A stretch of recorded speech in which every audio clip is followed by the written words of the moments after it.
আসসালামু আলাইকুম ওয়া রাহমাতুল্লাহি ওয়া বারাকাতুহু। আমার সম্মানিত বন্ধুগণ, আমি আজকে আপনাদের সামনে উপস্থিত হয়েছি গুরুত্বপূর্ণ কিছু আলোচনা নিয়ে। আমার আলোচনার বিষয়বস্তু হচ্ছে নবী করিম সাল্লাল্লাহু আলাইহি ওয়াসাল্লাম আমাদেরকে 7টি বিষয়ের আদেশ করেছেন এবং 7টি বিষয় থেকে বিরত থাকতে বলেছেন। আসুন আমরা সহিহ হাদিসের আলোকে 7টি বিষয়ের আদেশ কি এবং 7টি বিষয়ের নিষেধ কি আমরা একটু বোঝার চেষ্টা করি। সহিহ বুখারী এবং সহিহ মুসলিম উভয় সহিহ কিতাবের মধ্যে একটি হাদিস বর্ণিত আছে। হযরত বারা ইবনে আযিব রাদিয়াল্লাহু তাআলা আনহু থেকে বর্ণিত হাদিস। নবী করিম সাল্লাল্লাহু আলাইহি ওয়াসাল্লাম এই হাদিসের মধ্যে 7টি বিষয়ের আদেশ করেছেন। কি সেই 7টি বিষয়? প্রথম বিষয় হচ্ছে নবী করিম সাল্লাল্লাহু আলাইহি ওয়াসাল্লাম বলেন, হে আমার উম্মতের দলেরা, কোনো মুসলমান যদি অসুস্থ হয়ে যায় তাহলে তাকে দেখতে যাওয়া, তাকে সাধ্য অনুযায়ী খেদমত করা, ঔষধের ব্যবস্থা করে দেওয়া এবং তার সেবা যত্ন করা। 2 নম্বর হচ্ছে ইত্তেবাইল জানাইজি, যদি কোনো মুসলমান মারা যায় তাহলে তার জানাজায় অংশগ্রহণ করা, তার জানাজার অনুসরণ করা, তাকে কবরস্থ করা পর্যন্ত জানাজার সাথে থাকা এবং তার জন্য দোয়া করা। 3 নম্বর যে আদেশটি নবী করিম সাল্লাল্লাহু আলাইহি করেছেন সেটি হলো বিতাসমিতিল আতিশি। নবী করিম সাল্লাল্লাহু বলেন, যদি কোনো মুসলমান হাঁচি দেন আলহামদুলিল্লাহ বলার পরে আরেকজন মুসলমান যদি এটা শুনেন তাহলে তার হাঁচির জবাব দেওয়া তার জন্য ওয়াজিব।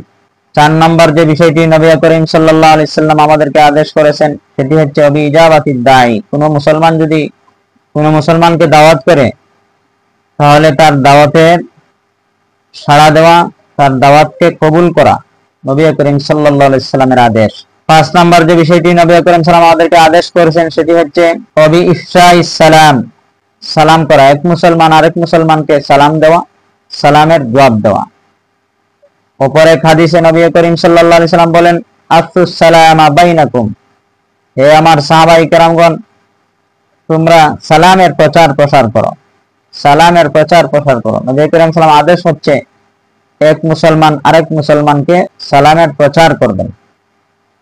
নবী করিম সাল্লাল্লাহু আলাইহি সাল্লামের 6 নম্বর যে আদেশটি সেটি হচ্ছে নাসরিল মাজলুম, অত্যাচারিত ব্যক্তিকে সহায়তা করা, সাহায্য করা, মাজলুম ব্যক্তির পক্ষ নেওয়া, মাজলুম ব্যক্তিকে সাধ্য অনুযায়ী সহযোগিতা করা। 7 নম্বর যে আদেশটি নবী করিম সাল্লাল্লাহু আলাইহি সাল্লাম করেছেন সেটি হচ্ছে ইবরারিল মুহসিন। কোন মুসলমান যদি আল্লাহর নামে কসম করে ফেলে, সে যদি কসমের কাফারা আদায় করতে অসমর্থ হয় তাহলে যে মুসলমানের সামর্থ্য আছে সে সাধ্য অনুযায়ী ওই মুসলমানের কসমের কাফারা আদায়ের জন্য সহযোগিতা করা। এই হচ্ছে 7টি কাজের আদেশ নবী করিম সাল্লাল্লাহু আলাইহি সাল্লাম আমাদেরকে করেছেন, উম্মতে মুসলিমাকে করেছেন, কিয়ামত পর্যন্ত আনেওয়ালা সমস্ত উম্মতে মুসলিমাকে 7টি আদেশ করেছেন।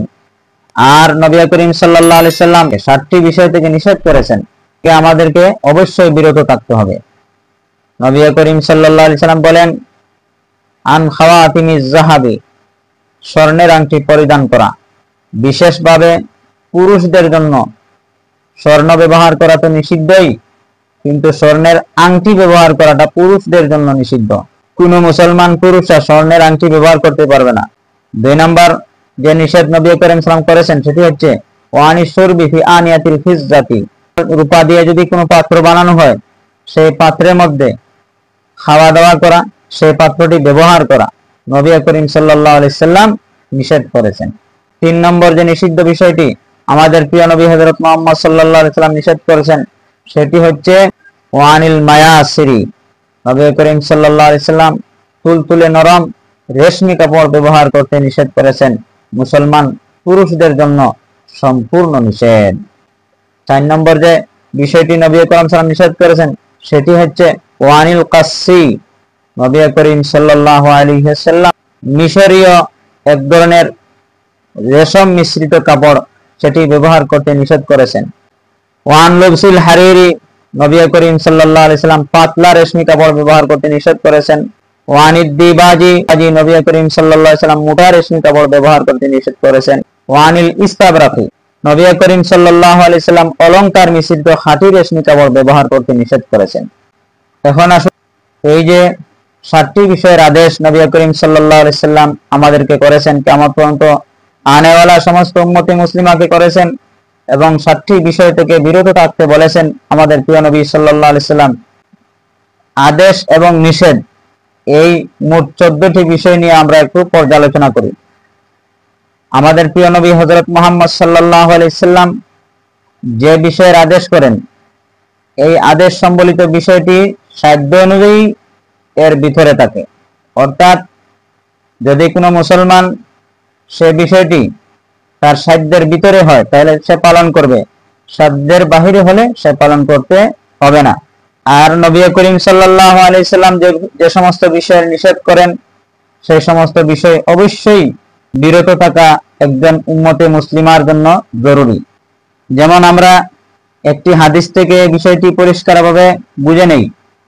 হযরত আবু হুরায়রা রাদিয়াল্লাহু তাআলা একটি হাদিসে আছে, নবী করিম সাল্লাল্লাহু আলাইহি সাল্লাম বলেন, ইজা আমারতুকুম বিশাইইন ফাতু বিহি মাস্তাতাতুম, হে আমার উম্মতের দলেরা, আমি যখন তোমাদেরকে কোনো বিষয়ের আদেশ করি তাহলে সেই বিষয়টি তোমাদের তৌফিক যদি হয় তাহলে যতটুকু তৌফিক আছে ততটুকুই পালন করবে, তৌফিক আন্দাজা পালন করবে, সাধ্যের ভিতরে তোমরা পালন করার চেষ্টা করবে। ওয়া ইদা নাহাইতুকুম আন শাইইন ফাজতানিবুহু, আর আমি যখন তোমাদেরকে কোনো বিষয় নিষেধ করি তখন এই নিষিদ্ধ বিষয়টি অবশ্যই তোমরা পরহেজ করবে, বিরত থাকার অবশ্যই তোমরা চেষ্টা করতে হবে। সহিহ মুসলিম শরীফের অন্য এক বর্ণনায় আছে, ফাদাউহু, অবশ্যই তোমরা বিষয়টিকে ছেড়ে দিবে। এই যে হাদিসটি সহিহ বুখারী এবং সহিহ মুসলিম শরীফের মধ্যে আছে, হযরত আবু হুরায়রা রাদিয়াল্লাহু তাআলা থেকে বর্ণিত। এই হাদিস দ্বারা আমরা কি বুঝলাম? আমরা এই বিষয়টি বুঝলাম যে নবী করিম সাল্লাল্লাহু আলাইহি সাল্লাম আমাদেরকে যে 7টি বিষয়ের আদেশ করেছেন, আমরা যতটুকু সাধ্য আছে পালন করার চেষ্টা করব। আর যে 7টি বিষয় থেকে নিষেধ করেছেন বা বিভিন্ন সময় নবী করিম সাল্লাম বিভিন্ন হাদিসে অনেক বিষয় নিষেধ করেন, সেই নিষিদ্ধ বিষয়সমূহ অবশ্যই আমাদেরকে পালন করতে হবে। অর্থাৎ নিষিদ্ধ বিষয়সমূহ থেকে আমাদেরকে অবশ্যই বিরত থাকতে হবে। আর আদেশ সম্বলিত বিষয়সমূহ আমাদের সাধ্যের উপর নবী করিম সাল্লাল্লাহু আলাইহি সাল্লাম ছেড়ে দিয়েছেন। তাই বন্ধুগণ, আসুন, এই যে আপনাদের সামনে আমি 7টি বিষয়ের আদেশ এবং 7টি বিষয় থেকে বিরত থাকার হাদিসের মাধ্যমে আলোচনা করলাম, আল্লাহ পাক রব্বুল আলামিন আমাদেরকে যেন পরিপূর্ণভাবে 7টি বিষয়ের উপর আমল করার এবং 7টি বিষয় থেকে বিরত থাকার তৌফিক দান করেন। কেননা আল্লাহ পাক রব্বুল আলামিন কোরআনে কারীমের সূরা হাশরের 7 নম্বর আয়াতে বলেছেন, ওমা আতাকুমুর রাসূলু ফাখুযুহু ওমা নাহাকুম আনহু ফান্তাহু, রাসূল তোমাদের কাছে যা নিয়ে আসেন তা তোমরা ধরো এবং যা থেকে নিষেধ করেন তা থেকে তোমরা বিরত থাকো। তাই বন্ধুগণ, আল্লাহ পাকের আদেশ, আমাদের প্রিয় নবী হযরত মুহাম্মদ সাল্লাল্লাহু আলাইহি সাল্লামের আদেশ আমরা অবশ্যই পালন করব, আর নিষেধ থেকে অবশ্যই আমরা বিরত থাকার চেষ্টা করব। আল্লাহ পাক রব্বুল আলামিন আমাদেরকে বুঝার এবং আমলের তৌফিক দান করেন।